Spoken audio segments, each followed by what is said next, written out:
Talking to one of the big players in the summit, looking at a discussion with the Honorable Commissioner for Economic Planning in Delta States, Ken Okpara, for joining us after this break.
Joined by the Commissioner in charge of Economic Planning in Delta State, Honorable Ken Okpara, giving us an insight into what the whole summit will be about. Thank you for joining us on the program, and good morning.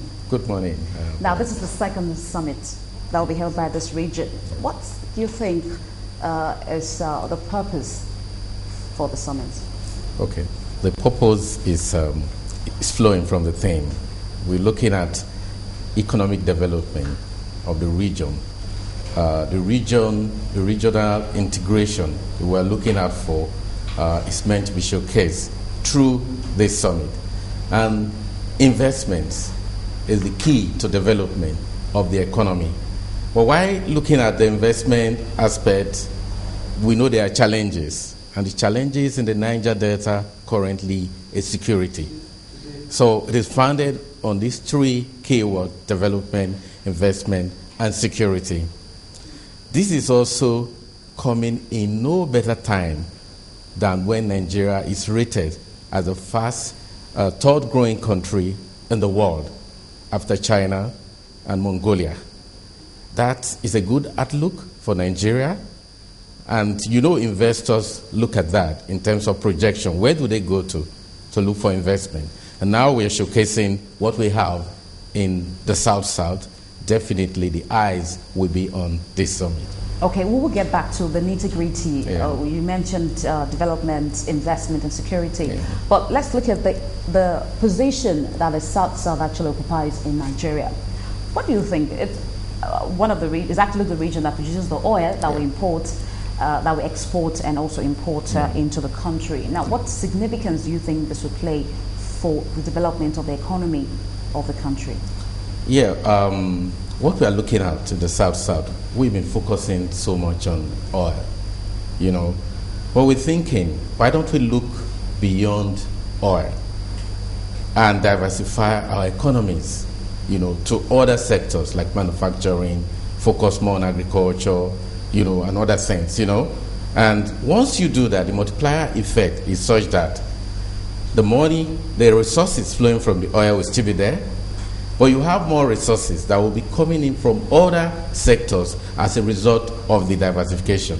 And that means the GDP of the economies of the South-South will grow faster. And that has implication on the GDP of Nigeria. Okay, now let's look at the fact that development is key to this region. We've seen many of the indigents in the South-South. I want to assume you're going to speak for the South-South region, even if you're from Delta State. Looking at the challenges in terms of development, and one of that is the spillage of oil.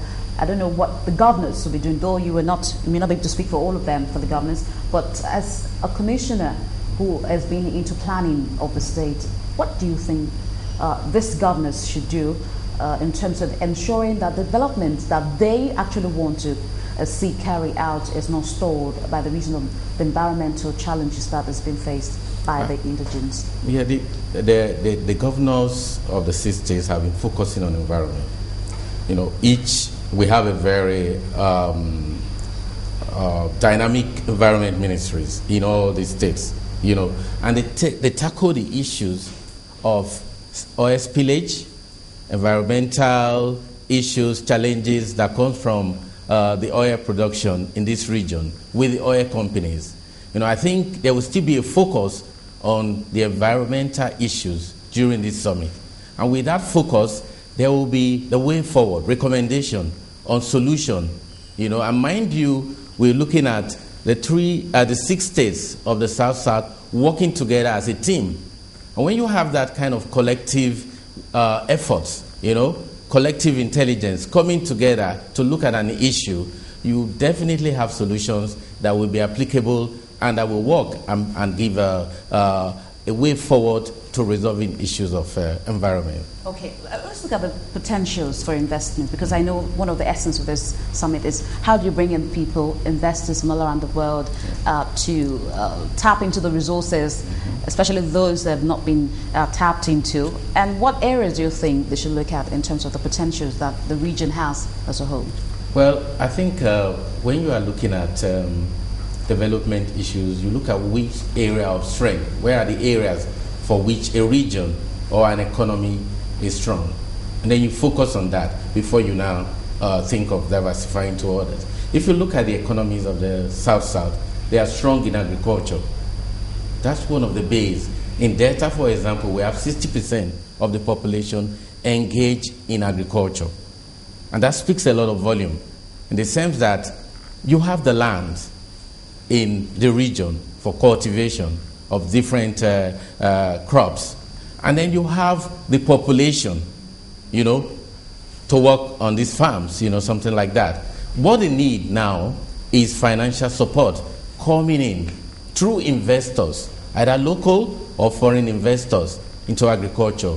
We have also tourism, great tourism potential. Delta State, for example, just did the groundbreaking of the Oleri Park, which is close to Warri. It's just like another Euro Disney or Disneyland, kind of stuff that will attract people, to come to the region, not just even Delta. Then you talk about the infrastructure development. Our infrastructure gap is really a big gap is there, in the region. But what the governors are doing currently in order to attract investors, they are showing commitment by investing in infrastructure development. They're doing a lot of roadworks. They are doing a lot of provision of ICT. They're also trying to do things on water, transportation is another area that they are going into. By the time you provide adequate infrastructure, this will be showcased during the summit, investors who want to come in because they want to know, are the enabling environment, are they there or not? That's an attraction. Okay, there's so much to talk about, really. Yeah. You mentioned the issue of investment, and you need more money into the region, and people are actually saying that this region actually takes the highest amount of allocation from the federal government on a monthly basis. And so, to what extent do you think, because they wonder, what if we cannot put to use the so much hundreds of millions of dollars that you get as a whole, how do you think you're going to use what you get from investors? Okay. I'll say something that I know will be a challenge to Africa taking the next steps or taking the opportunities that are coming as a result of world focus on our growth, economic growth. The key one challenge is infrastructure. The second one is good governance, lack of good governance, which speaks to what you're talking about. Yeah, we're getting this, we're getting so much from oil. Have we utilized them well? Currently, the governors of the South-South are promoting good governance at their regional meetings. Then also reforms are taking place in each of the states towards good governance. In Delta State, the Public Procurement Act has been passed. The following week after this summit, the governor is going to inaugurate a committee for procurement reform, which is meant to put a structure in place that will implement that procurement act. And once you have your procurement right in terms of bidding for contracts, in a way you are removing the areas where corruption is coming from. Because the key thing is, when people say question the utilization of our resources, it has to do with corruption. And when you bring in good governance that will tackle the issue of corruption, then you can now look at your resources, additional resources that will come in, whether they will be utilized well. So with these structures in place, which is part of what we are also selling out to investors, we have good governance, because we have to show to them that whatever is coming in, the state is already utilizing the money well, and when more come in, they will go pari passu. But let me tell you something about what you said. We are getting resources. In development, resources are never enough. You talked about quantitative easing during your introduction, being done by America. America has the largest GDP in the world. Why are they doing quantitative easing? Why are they getting money from China and other places? Because they still need development in spite of their resources. I'll stop at that. All right, you mentioned the issue of good leadership. Yeah. We've had in some kind of administrations where you see some projects being abandoned when a new one comes on board. Now, all of it, isn't there a way to ensure that when a new government or an old government leaves office and a new one comes in, continuing with all the projects, since it's all for the people, but many times we do not see that affecting. This is fundamental to economic development, if you agree with me. Yeah. If you look at Delta State budget for 2012, and I believe that's what most of the states in the region did, they concentrated, they focused on ongoing projects, because they've realized that it's a big challenge of abandoning projects. When a new commissioner comes in, he doesn't want to do what the former commissioner has done, or a new governor comes in, he doesn't.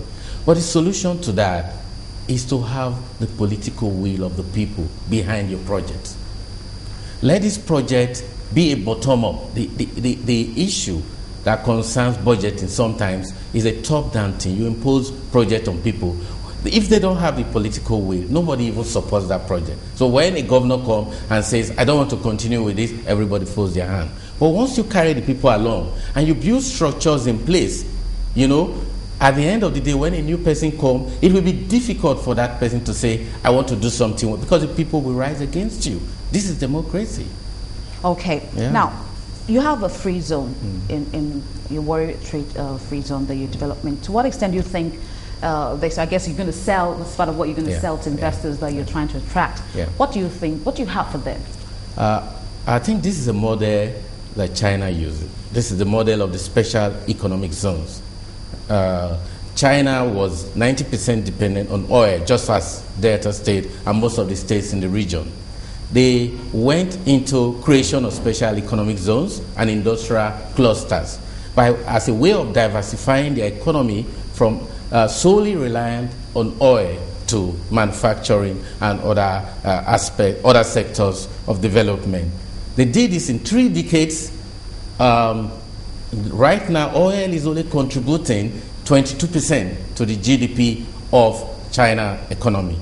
We are trying to take that model to say, well, we have 3 special economic zones in Delta. The Warri Industrial Business Park, which you mentioned. We have the Cocoa Free Trade Zone. We also have the Asaba ICT Park, which are the 3. We are marketing this to investors because there are a lot of developmental needs in terms of infrastructure in this park. The government is taking some responsibility for the infrastructure development in the park, to also show commitment, to say we are in this, we are not just leaving it to you. But we want the private sector, which is the engine room of any economy. To grow, you need a private sector.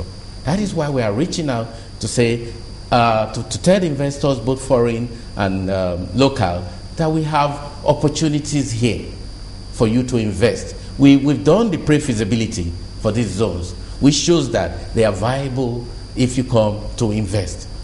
So we're marketing this in the sense that once we are able to have interested investors during this summit, we take it to the next level of trying to make agreement with them and start the development process, which is already ongoing. Let's get back to agriculture. Yeah. I was looking at a story about China. China is actually buying up lands in other countries. Yeah. We know it's actually the world's most populous country, over 1 billion, and moving towards 2 billion. And we've seen that country investing in lands in other countries so that it can produce agricultural product and take it back to its people to feed them. Now, do you think, or do you plan to bring in other state governments who are not even in the South, apart from the private sector, to also come and develop farms in your region? We know some other state governments have high population in the state. Do you think you would open your doors to them to come and farm in the South region, Delta State, for example, and take it back to the people? I think this is a good question you bring it up, because we usually meet in the region. We have the BRACE Commission and the Economic Planning Commissioners vis-a-vis various sectors. We meet periodically, every month or every other month we meet. And when we had a session on agriculture, this was part of the discussion we had. Like either we going to invest in some state and some state coming over. We all were in agreement. The 6 states of the South agree that yes, there are opportunities. We have vast land, massive land. Why do we want to open our doors to China first without even looking at our local investors? And that includes the other states that may want to come and invest in the South. We're going to engage with them. That's the plan going forward, so that they can also come and invest here, as well as opening our doors to foreign investors for agriculture. It's not only going to be limited. We're targeting both, and we're trying to make moves towards actualizing this. About agriculture, this actually came to my mind. If you're going to invest, or rather attract other state government to come to Delta State, apart from the foreigners, this brings us to the issue of security of these people. Good. What are you planning to put in place? Because that is key, really, to attracting investors. We have recognized security as one of our key challenges in the region. Because one thing that investors look out for in a forum like this is you talk about your opportunities, you also talk about the risk. If you don't talk about the risk, then they know you've not said it all. You are leaving a gap, and it makes them to be suspicious that you've not covered everything. We realize that the security issues we are facing in the region is mainly due to youth restiveness and unemployment. And because of this, we are tackling this by having programs. Some of them we're even running with development partners like the World Bank, the UNDP, that we create employment. These are like dealing with the communities, and look at what are the those projects we can go into to generate jobs. Then 2, having done that, you are also going to train people on vocational skill. In Delta State, we're partnering with UNDP on what we call a Bukodo Multipurpose Youth Center. This is a center that is just close to Warri. That center will be commissioned in about 2 months. It's going to train 150 youths at a time. And once they are trained, the plan we have is like we try to fix them up with companies. Then those that cannot be accommodated and would like to start their own firm, we will support them through our microcredit scheme. We have a very successful microcredit scheme in the state that is ongoing. And that has really, is where we pick up business starters. We pick them up. You know, you have a skill, you have something entrepreneurial skill, what you're doing, we give you that support. And then we grow them to small and medium scale, SMEs level. Currently, we have support from Bank of Industry. The World Bank is also coming to support the SMEs. This is a holistic approach we're using. And this will now grow eventually to the larger industries.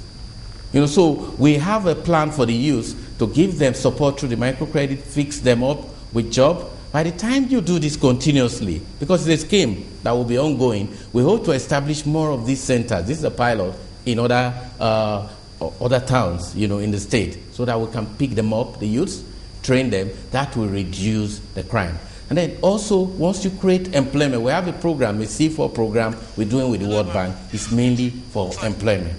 And it's coming from, we deal with communities, not just saying go to the towns. No, look at the communities. What are the things projects you can put there to enable people to be engaged, one form or the other? It may be agriculture, because that may be their base. It may be something different. You know, this is supported. You know, so by the time we do this, plus the effort the state governors are putting in to check securities, they've donated vehicles, they've donated equipment to support the police force in the state. You know, so with all this effort, and you could see, I was watching channels, there was a report that says that they know, I think this morning on Sunrise, that the security situation in Niger Delta has improved. I mean, it's now not like before when it was very bad.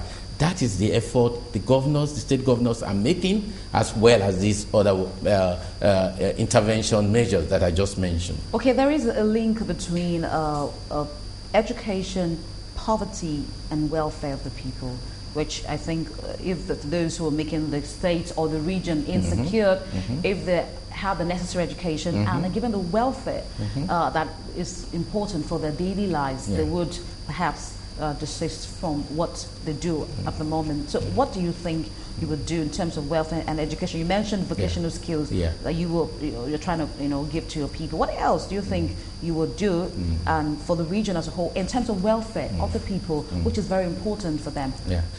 You see, when you talk about welfare, it has to do with providing means of livelihood for people. If you are able to set up small-scale industries in communities that will take some people and get them engaged, if you are able to support those doing farms through our microcredit scheme, what are you doing? You are providing means of livelihood for their families. And that means you're improving the welfare of those people. We also have scheme in our Women Affairs and Development Ministries for this kind of endeavors. You know, taking care of old people, women who need certain aids to keep them moving. They do that even in communities. But apart from that, you mentioned education. We have voted a large amount of funds this year for providing infrastructure for education in terms of rehabilitating the schools. Some of the schools are dilapidated, you know, providing furnishings, you know, providing educational aids to the schools. We are currently doing that massively in Delta State, and I believe the other state, I can't speak for them because I don't know the specific, but I know that they are doing things on education. This is meant to give education to the people, as you said, is very key to development. Because if you don't have capacity, there is no ownership. Because for a project that you're doing to be successful, there needs to be ownership by the people. Ownership comes when they have the knowledge, when they have the education. You know, once they don't have that basic education to manage a project or to manage whatever is entrusted to them after it has been completed by the government, that's one of the reasons you see projects collapse. Okay. Now, let's paint a broader picture of what we're talking about. Let's look at the federal government's involvement in what the South is doing, apart from those that will be coming to deliver speeches and give lectures and all of that. The trade policy of the government. Recently, the Minister for Trade and Investment, Olusegun Ganga, actually, there was a committee that was set up to review Nigeria's trade policy. To what extent do you think all of this, because it all boils down to the country, whether it's one state or another region, Now, what extent do you think this trade policy that has been reviewed and submitted and perhaps is still being subjected to consultations would affect your region going forward? I think a lot of things that have been affecting investments or foreign direct investment coming to Nigeria is because of our obsolete trade policies. If you look at the act setting up NEPSA, NEPSA is the one that creates incentives for the free trade zone. I was going to ask you incentives, but yeah, go on later. The act is not really up to date. And if investors, what they do is this, they shop around, they look at Ghana. You know, they want to invest in Africa. Africa seems to be the in thing now for development. You know, they look at Ghana, they look at Cote d'Ivoire, some countries in Africa, South Africa. What incentives are they providing? Is Nigeria providing that incentive, even though we have a higher growth rate? You know, do we? If we are not, then they will go back and they go to another country. It is time for us to look at our trade policies and try to be up to speed with what others are doing. Is the South-South region going to look at this trade policy and perhaps incorporate what the federal government plans to do, or to enable the region more attractive for these investors? Yeah, there's little we can do because most of those policies are controlled or driven from the federal government. States can only do the bits that they can, provide enabling environment at their own level, but policy relating to tax, incentives, there's nothing state can do, especially for investments in zones and in states. But the various states can map up some kind of I agree with you. Give you instead of 10%, for instance, we let you have 5%, and each state. Don't you think they should be able to do that as a way of bringing these monies and funds into their various regions? Yeah, I agree with you. They're doing that. And also the states, what we discussed at the Brace Commission in one of our meetings, is that we'll put a paper together as part of the South-South and go and engage with the federal government. We don't want to wait for them to say, this is what you want.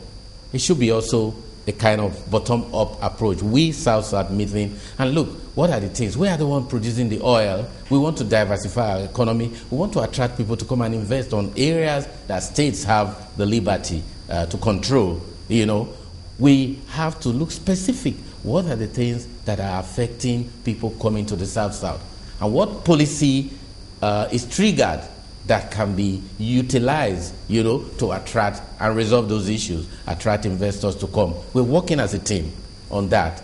You know, so I agree with you that apart from what states can do on their own, we are doing that. We still need to engage with the federal government as a region, you know, and put our case on the table. I believe that will be a strong force rather than allowing individual states to do that. Now, do you think you would require a federal government's guarantee in terms of deals that you would perhaps try to carry out outside of the country, especially with multilateral agencies who would want to come? Do you think you need the guarantee to say, we'll back you up, go ahead and do what you want to do? Yeah. In fact, what is holding down some of our investors that want to come to our free trade zone is that they need political guarantee against political intervention, and that you can get from federal government will give you, but one of the agencies that give that is the World Bank, MIGA, the multilateral agency, insurance guarantee agency. You know, they do that, you know, and then World Bank also provide what they call a partial risk guarantee.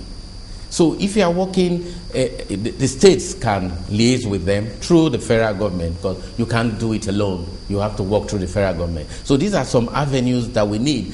A lot of the investors that want to come, they want to get that guarantee. The reason is because we always have policy inconsistency. We are not consistent in our policies, you know, and that drives away investors. So they want to tie you in. I want guarantee that if tomorrow the government changes, nobody's going to come out with a law and says you cannot continue with this park, you cannot continue with your investment.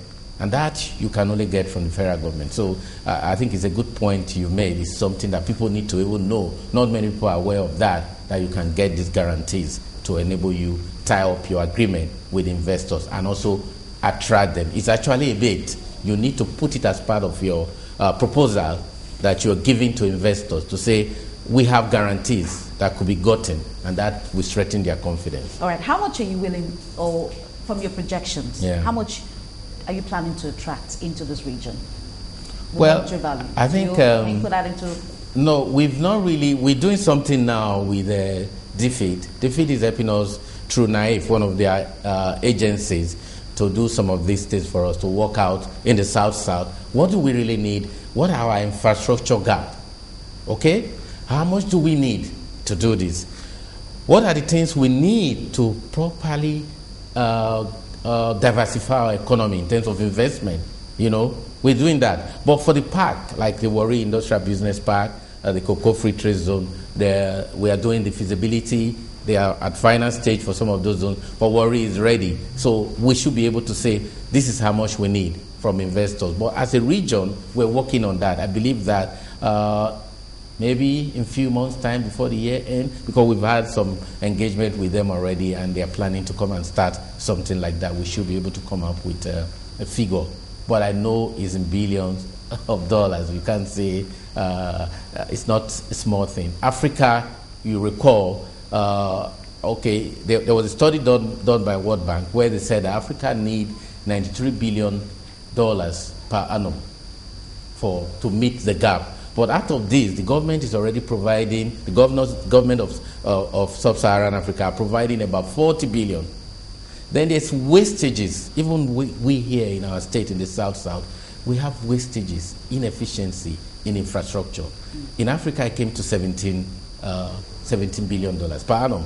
So we need like 30 billion from outside, either local or foreign investors per annum in Africa, in order to meet our infrastructural gap. Nigeria seems to be the highest because of our population, our strength, and whatever in terms of this. Infrastructure will always play a pivotal role in development. But let's look at the issue of the people. There is no leadership without followership, and the people of the South-South, given a case study of Delta, how prepared are they, or how willing? How do you think they're looking at all of this programs and investments that you're planning to put into this region? What do you think is a perspective about all that the government is doing? I think that has to do with openness and transparency. Delta State government is very open to the people, and transparent. They're showing this, and people are not aware of what is going on. Unlike some years back, they were not aware. With that awareness, that's how you can capture their support, the political will. It comes with awareness, with openness, with transparency. And then they see what is going on.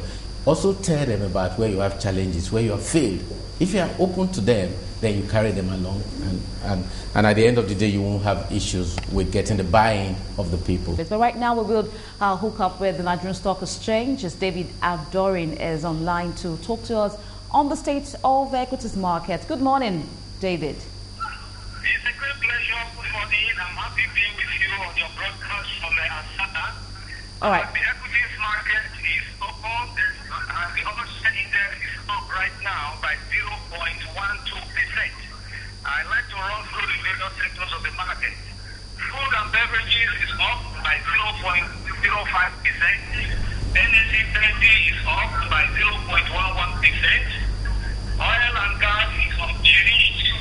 Insurance is up by 0.15%, while the banking sector is also up by 1.07%. So what's driving these numbers to the north? What are the factors that investors are employing or looking at to see these numbers moving up?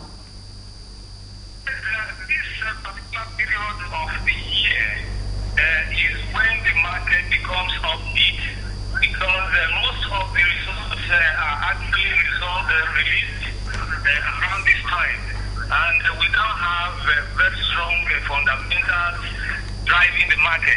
The results that have been released, especially for the principal bank, have been very, very impressive, and shows have been mouth-watering in some instances. For instance, what Okomo has distributed, the yield was actually over 20% at the time the dividends were declared. So we have the market that is propelled by impressive end-of-year results. Okay, now what's your view? We've seen the Nigerian Stock Exchange Authority signing a deal with Nasdaq OMX, of course, is a leading technology company in the world. What's your view about this new deal to help drive the trading platform of the exchange?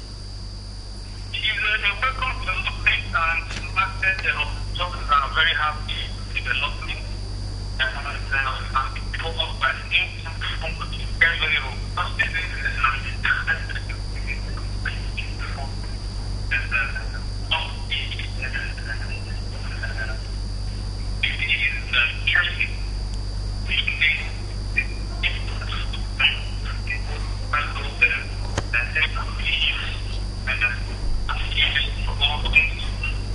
And other instruments, even including commodities and options. So, in which these increase in the scope of the platform is expected to boost activities in the market. So, it's a welcome development, and market observers are looking forward to the commitment of the use of that platform. Okay, what do you think the market will kind of shape to take when the closing bell finally rings? We've seen some kind of rally in the past few days. Are we expected to see that again at the end of today's trading session? Yeah, we have seen a market that is upbeat. A few weeks ago, the all-share index was actually threatening to go below 20,000 points. We now have an index that is almost touching 22,000 points. And so it's not unlikely that the trend will continue. We also suspect that foreign investors are taking massive positions in the market, considering the huge demand for multinational stocks right now. So we expect the trend to continue, perhaps until there are changes in the macroeconomic environment. All right, thank you. David, I think I have to let you go at this point. David Andorin is the securities CEO at Lambert Securities, taking a look at what the market has been, how the market has been, and what it intends to do as the market goes on. All right, I think this is where we have to wrap up the show. Want to thank everybody out there for sticking around and watching. We hope you join us again same time tomorrow when we're back live from Asaba to give you the developments as the opening session of the second South-South Economic Summit actually commences. Want to thank you for staying with us. I'm Bolaji Akinwale. Bye-bye.